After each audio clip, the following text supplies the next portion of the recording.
மண்ணால சிலை செஞ்சு வச்சா மலையில கரைஞ்சிருவேன்னு தானையா கல்லால சிலை செஞ்சு வச்சு கையெடுத்து கும்பிடுறோம்.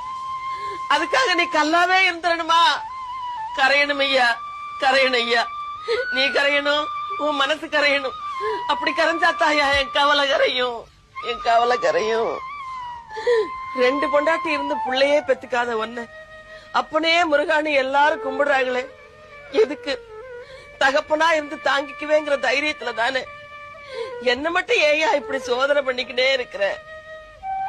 நீ அப்பனுக்கே புத்தி சொன்ன சுப்பையா, எனக்கு என்ன வேணுங்கிறது உனக்கு தெரியாதா? ஏய்யா